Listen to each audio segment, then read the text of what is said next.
Yeah, the challenge is this.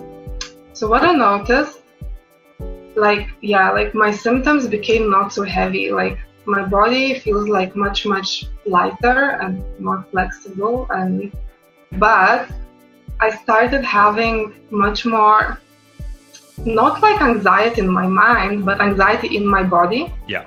It's like I even like sometimes my sleep is sometimes much more superficial than before at some point.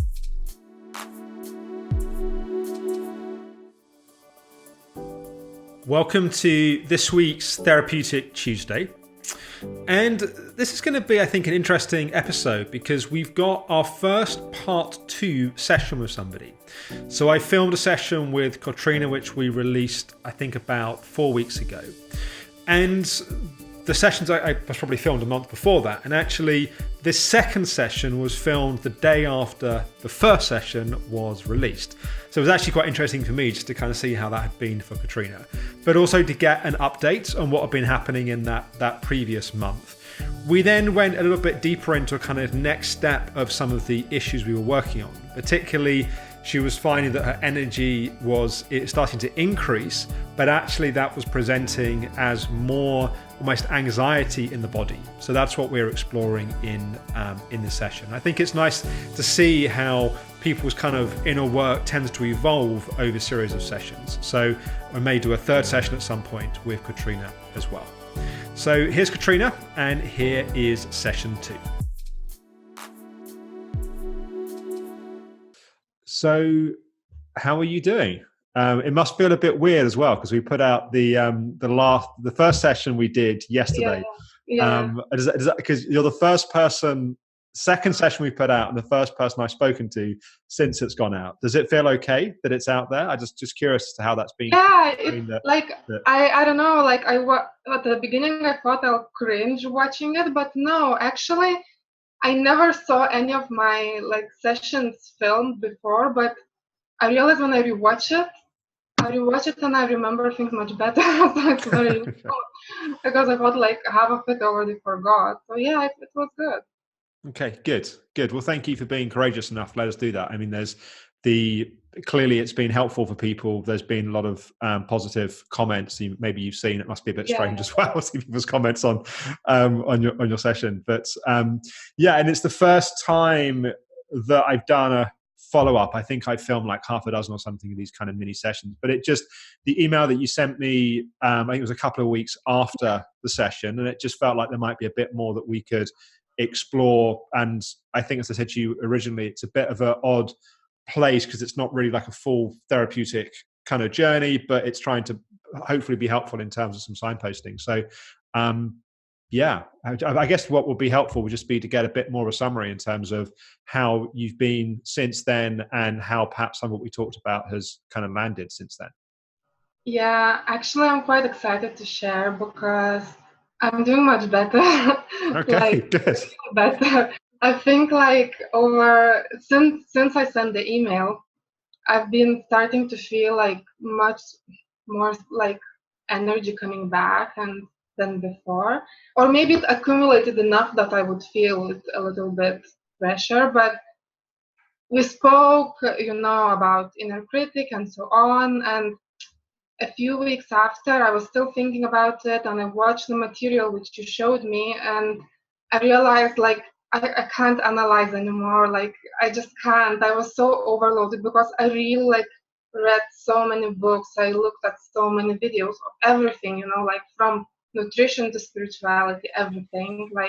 To the level where recently once I had anxiety attack because not attack, but I couldn't fall asleep because some of spirituality theories didn't match for me, and I got so obsessed about it. So I thought, okay, I have to stop it.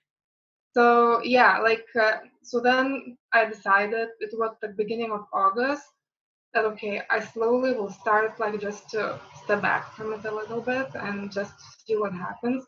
It's not easy because I got so used to the tools and thinking what should I do now, but I slowly I even loosened up my diet a little bit. And at the beginning of August, Well, basically now I live in Spain, but Spain is not my country. I came here just for recovery and I'm with my sister, but I don't know anyone here, almost anyone. And at the beginning of August, my friend was visiting me for a weekend, and I was like a bit uncomfortable at the beginning. I felt like I'll be very tired and so on, but it went really, really well. I had like really good time. I didn't crash anything, and it was just like good fun. So after that, I got some energy from that. I thought, okay, maybe I should go to people a little bit more. So I joined this meditation meetup. Like it happens once a week. It's like international people, and it's like really chill and cool. So that gave me more energy as well. Then I even tried once to go to yoga. There was like really nice outdoor yoga.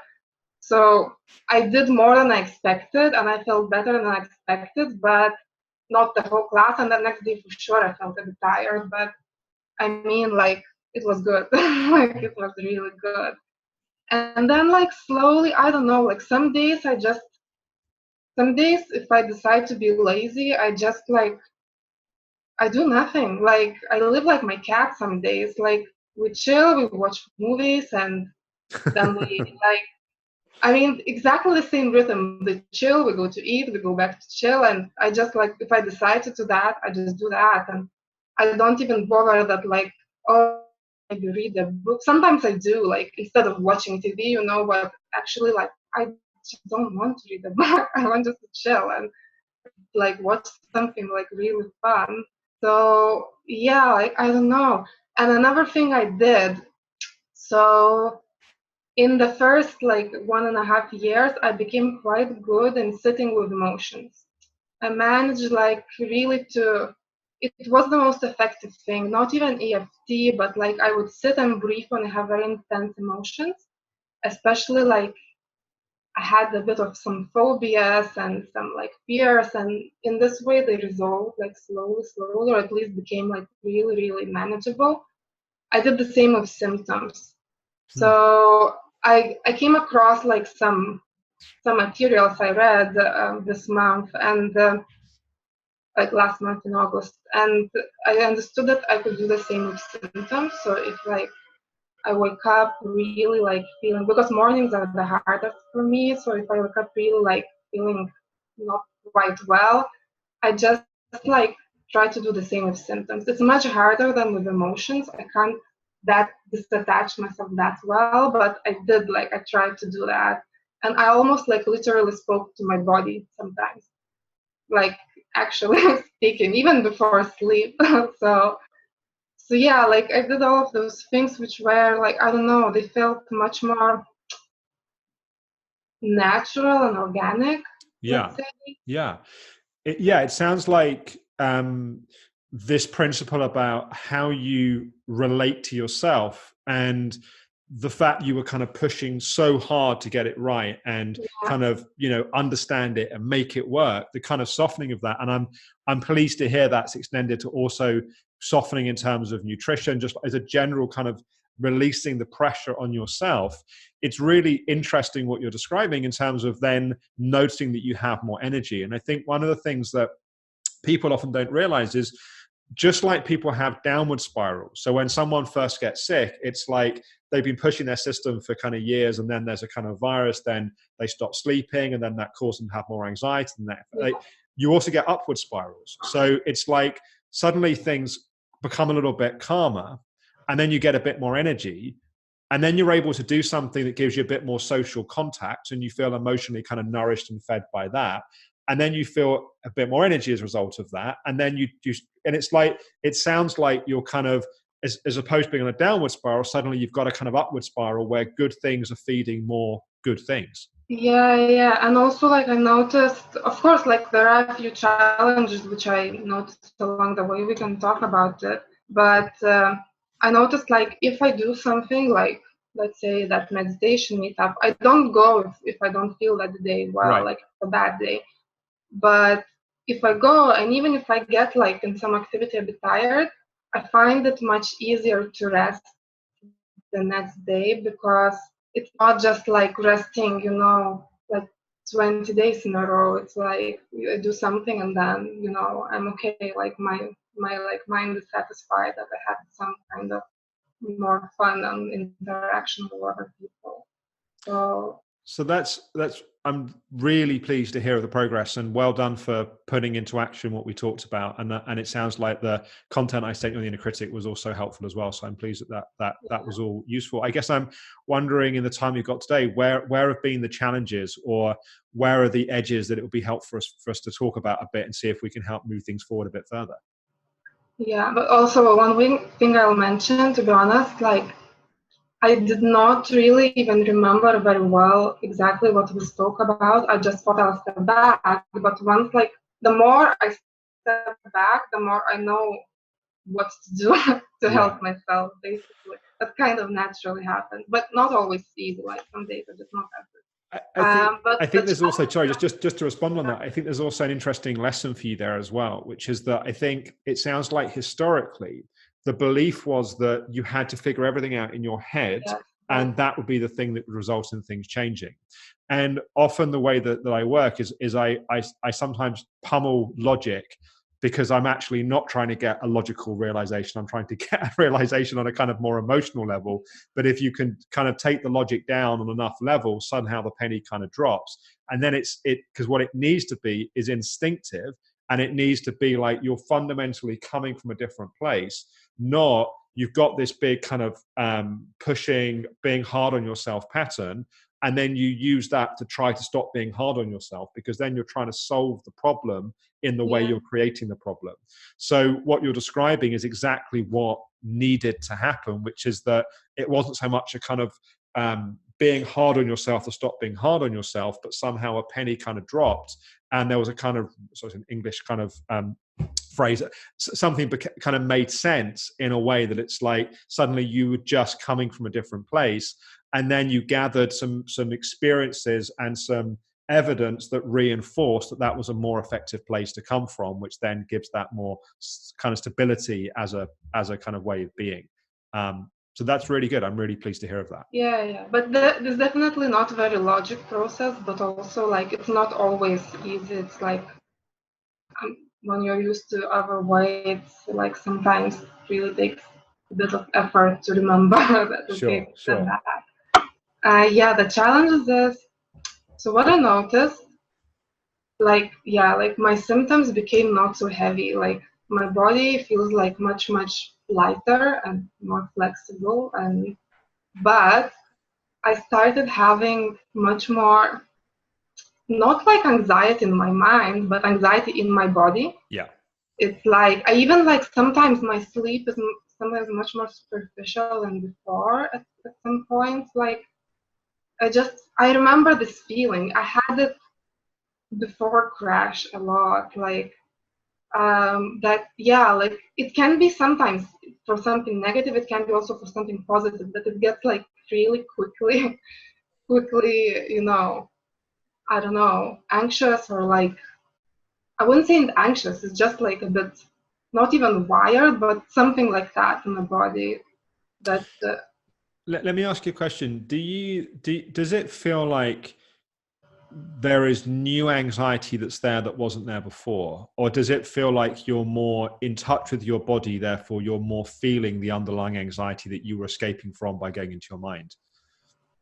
It's I can't answer this logically, but my sense is more that it's like it's familiar to me. Like I had it somewhere before. Yeah. Like, or at least like it was hidden under some, like tension and all the other symptoms. But it's even like I had this example like this morning, like very, very clearly how it's from the past. Like a year before I got sick, I had like a couple of surgeries. And I remember 1 week before the first surgery, I was like for the whole week a bit like lightheaded and a bit nauseous.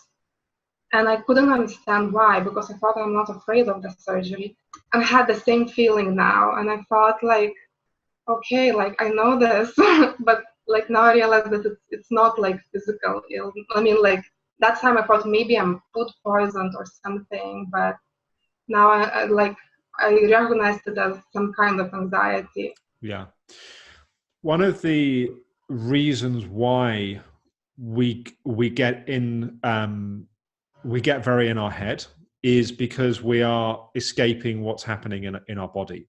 And there's lots of reasons and lots of context around why that might happen, but that could be lightly kind of summarized as we have difficult feelings or emotions or symptoms or whatever, and as a child the people around us are not particularly, they don't nurture and hold those experiences in the way that perhaps they would have done if they'd known how to do that. And so we have these difficult feelings, we don't know what to do with them. So we have to solve that problem. We can't just live, we can't go crazy if we live in all these difficult feelings, we don't know what to do with them. So one of the strategies is there's a number of different strategies people can use. One of the strategies that we can use is we end up basically disconnecting and going into our head. And what the symptoms of that are: anxiety is one symptom, like kind of racing mind. Another one is a lot of self-criticism and a lot of harshness on ourselves. Like, if I can just do it right and get it right, then I'll be kind of safe and okay. As we start to kind of reduce, because in a sense, the harshness and the pushing of oneself is a coping strategy to get away from the feelings and the emotions. As we start to reduce that pattern, then actually what you start to do is to get in touch with more of those feelings and emotions that are there. But it's a very different thing to get in touch with those as a woman that has a whole set of resources and capacities available to you that weren't there as a girl. And the ability to just listen and as you touched on, just letting your symptoms and letting your feelings be there without trying to get rid of them, without avoiding them, without trying to change them. That is a very healing and very powerful capacity that often we think. And there's a lot of stuff in popular psychology around transforming negative emotion and Yeah. cultivating positivity. And I think a lot of that stuff does a lot more harm than good, because actually it's a little bit like having a meal that we just need to digest. It needs to move through the system and be metabolized. The same is true of emotion. If we keep trying to make it something else, actually we're not digesting it, we're not processing it. It's just getting stuck in the system. So what you're already doing, I think, is the right thing to be doing, but let's explore it a little bit more. So you're saying that you were saying a year and a half ago that you kind of learned to be with your feelings rather than to kind of escape them, and you start doing that more with your physical body and your symptoms. Say a bit more about what happens when you do that. So when you're feeling these feelings, what happens? Nothing. I mean, it's okay. Like, it can get intense at some point. But at the beginning, it was uncomfortable, of course, and a bit even scary, I would say, especially with the most intense ones that I had. Now it's okay, and that's why, like, even this anxiety, like, it's not even. It's more in the body. Like, it's not. Doesn't even feel like very scary. It's just that I can get like, it's a bit like draining the energy sometimes, because I can get in my head very quickly if like I'm not calm, or if like something excites me or something upsets me, or if I like get some information that's like conflicting to me, then I get quite, quickly quickly like heat up. But yeah, it's like, to feel the feelings is not not a big problem. It's uncomfortable sometimes, Yeah. but I guess. When you feel, can you describe the feeling of anxiety a bit more? So when you say kind of anxiety in your body, what's the felt sense of that feeling? I don't even know how to describe it. It's like, What can you sense the location? Like is there a particular part? Is it in your chest? Is it in your belly? Like, whereabouts in your body do you yeah, kind of it's feel? usually around my chest and my belly, around the digestion, and it depends. If I get a bit more anxious from something more like thinking and intellectual, it gets in my brain. Yes. Like, I feel like my brain hurts a bit more. Yeah. If it's like, yeah, it just, I don't know, some kind of even positive excitement, it gets in my like whole body, in the belly and in the chest. And when you feel it in your body, what's the what happens in response to it? And I think this is something that's been changing quite a bit over time. I think that's part of the reason why you're more in touch with it. But I'm wondering if you're feeling that kind of, let's say, anxiety kind of in your chest and your kind of belly, and how did you tend to feel towards those feelings when they happen? With this specific one, it's okay. Like, it's fine. It's not very heavy thing. Like, it's okay. It's just sometimes if it gets a bit more intense, it's just a little bit tiring. Like, it can, like, it takes energy, Yes. like by itself, you know. So that's why it gets like, it feels like, yeah, it takes a part of my energy just to process that through. Sure. Sure.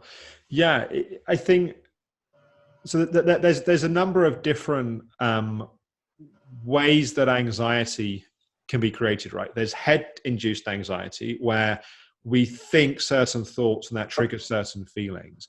Then there's body-induced anxiety, which can have a number of ingredients, one of which can be things like blood sugar or adrenal kind of function or whatever. But there's also the storing of emotion that is undigested and unprocessed. And I think that's more what we're kind of talking about here.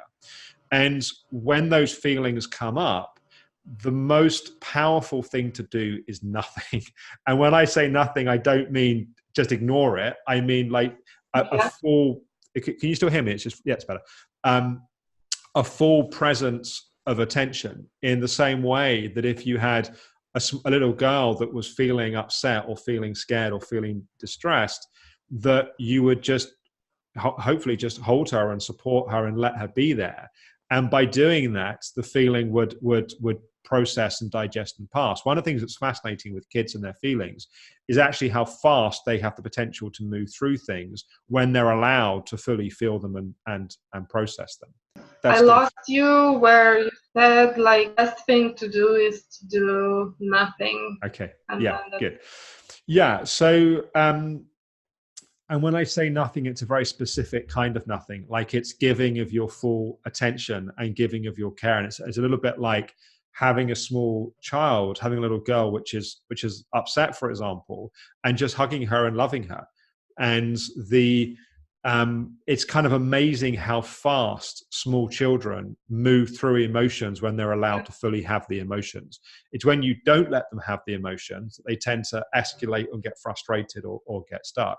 And that doesn't mean that kids should just be allowed to run riot and have whatever feelings they have, but within reason. If it's not being physically destructive and it's that's how they feel, the allowing of it is what allows it to process and allows it to move. And of course, as adults, we learn what's appropriate in different contexts, and we learn how to kind of self-modulate our emotions.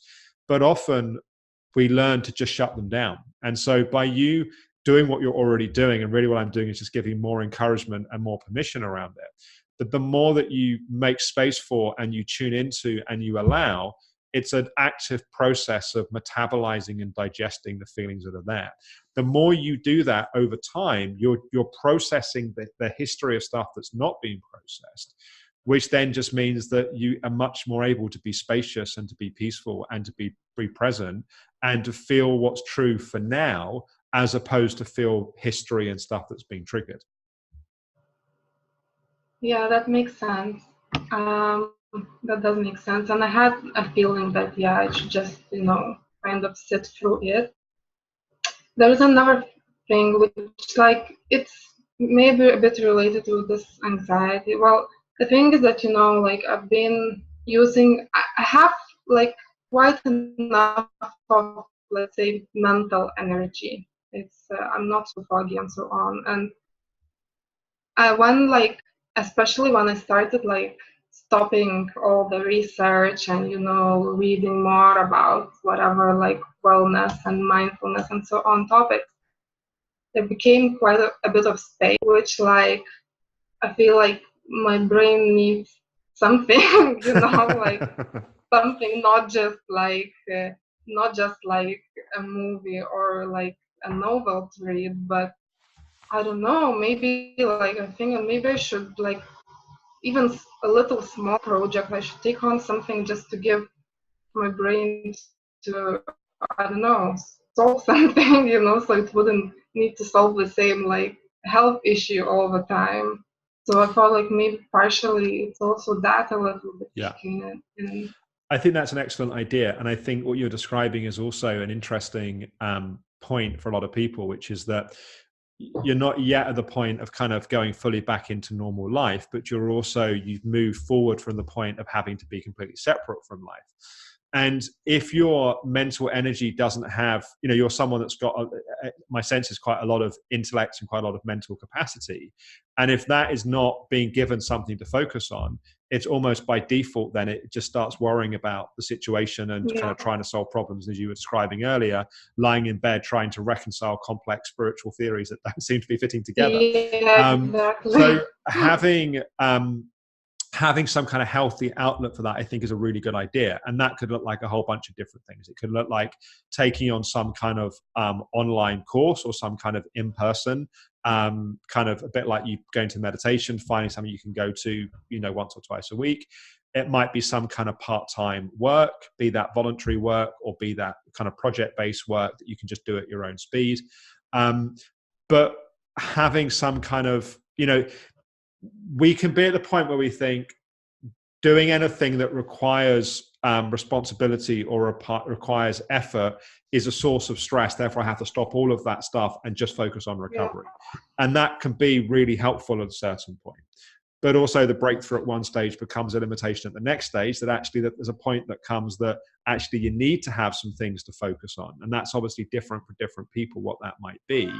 But I think definitely finding some stuff where you can have some structure and some routine and put your mental energy into something, I think is a great idea.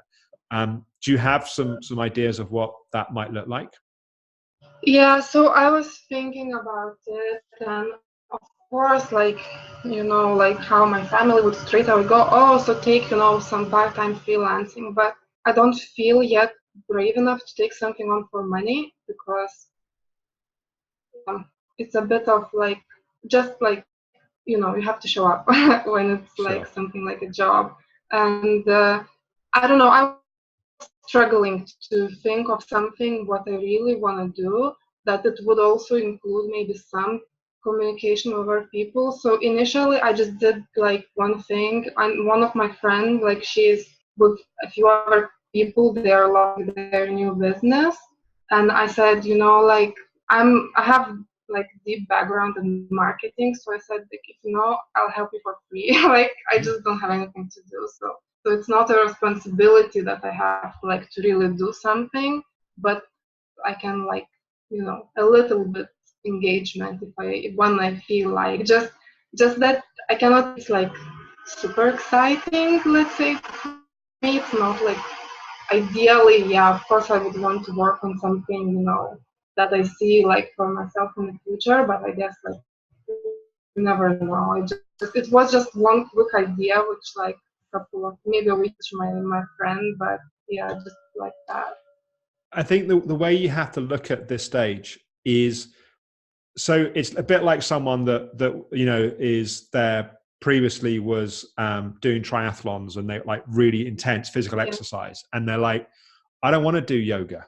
I don't want to go for gentle walks. I yeah, want to yeah, run a marathon. But you have to exactly. kind of start where you are in the process. And I think Yeah, it's less about doing something that at this point you feel completely like totally passionate about, and it's like the thing that you want to spend the yeah, rest of your life committed to. And it's more about going, you need to get match fit. Like you need to kind of, and if you end up doing something for, a few days a week that you're not particularly exciting, but it gives you the confidence and you feel then ready to take the next step, then it's time, you're saying you don't feel brave enough to take on paid work. I don't think it's about courage. yeah, I think it's about you're just not there yet. But then when you are at exactly. that point, you'll know you're at that point because you'll be like, well, I've just been able to do this for the last, couple of months. And I've been able to do it a couple of days a week. And I've been, and started off a few hours a week sort of thing. But you've then got the confidence in that, then and allows the next step to be an easy step. And what you always want to avoid is going from here, jumping up to here. You just want to take the next step that's in front of you. So I think what you're describing sounds ideal.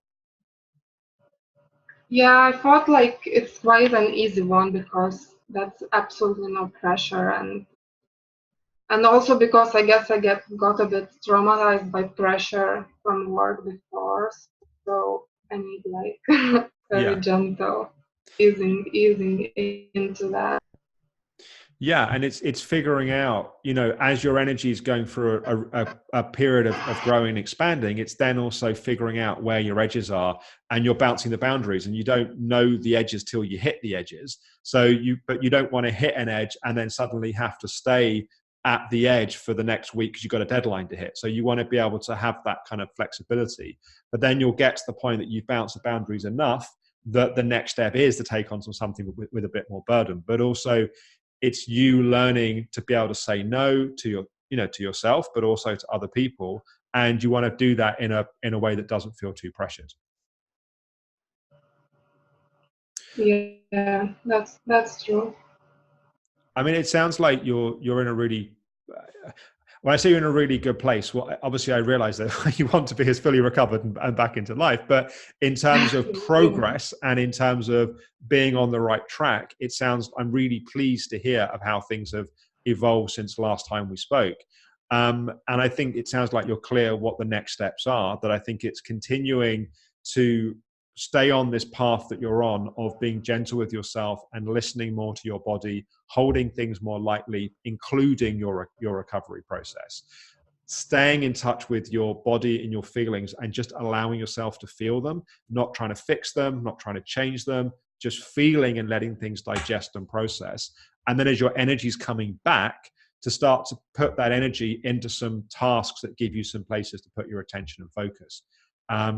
But it sounds like you're doing a really good job, and I'm really pleased to hear it. Yeah, I was actually myself real surprised that suddenly I started feeling more energy, and because it's quite recent, I just don't want to jump somewhere.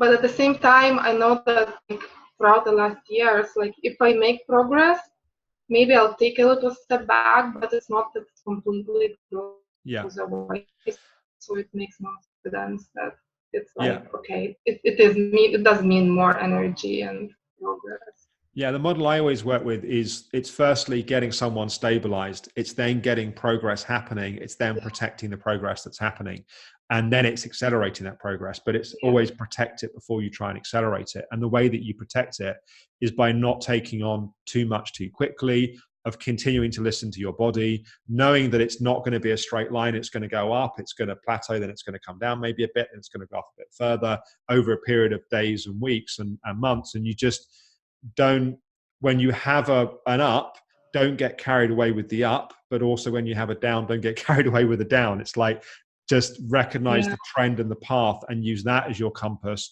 not the kind of, oh my God, I'm having a really good day, oh my God, I'm going to take on loads of stuff, or I'm having a bad day, oh my God, it's all falling apart, it's not working. It's just trying to be measured in your attitude to those kind of twists and turns along the way as well. yeah, true. Like one thing I really noticed, and it was a surprise for me, and I thought, okay, that means like I'm not so like on it so strongly because I was thinking like today or yesterday, like when I last had my bad day, and I had to think for a few minutes. I couldn't remember. Like it was a week ago, but before I would tell you straight away, okay, it was like this day, and this day. Now, like somehow I don't know how, but I stopped like remembering it so well. So that was like that gives some ease as well, I guess, and sense of progress. So the connection's a bit patchy. Just say that last bit again. No, so see, this like gives like kind of a sense of ease that I'm not so like counting which day is bad, but more Yeah, like a bit more Ta progress. take the good days lightly and take the bad days lightly is really Yeah, the yeah, trick, and focus on the trend and focus on the direction. So I think what I'm going to say is, why don't you send me another update in 2-3 weeks time? Let me know how you're doing, and maybe we'll do a I quite like doing things in threes for some reason, so maybe we can do a third, yeah. kind of touch base a little bit further down the path. So any final questions you've got for now? No, I think I'm good. I think I'm good. Okay, good. Well, I'm really pleased how things are going, and thank you again for being willing to share your story. I think people will like seeing and hearing a follow up as well. So I really Thank you. appreciate it. Thank you. Thank you. Bye. So take care. Bye. So I hope that was helpful and interesting. I think it's always fascinating to see how sometimes we kind of assume that progress is always in a straight line. But actually often what happens is signs of progress can sometimes be hidden as other things. Like we're getting more energy, but actually what we can be aware of is feeling more anxiety as a starting point of that. So hopefully that was a helpful way to just sometimes go a little bit deeper into exploring and understanding what's happening in your experience. So tomorrow is Wellness Wednesday. And tomorrow we have an excerpt from my interview with Dr. Cara Fitzgerald as part of the Fatigue Super Conference. We're talking about why genes matter. This is a kind of development from last week's episode with Dr. Ben Lynch. So that'll be tomorrow on Wellness Wednesday here on Everyday Alex.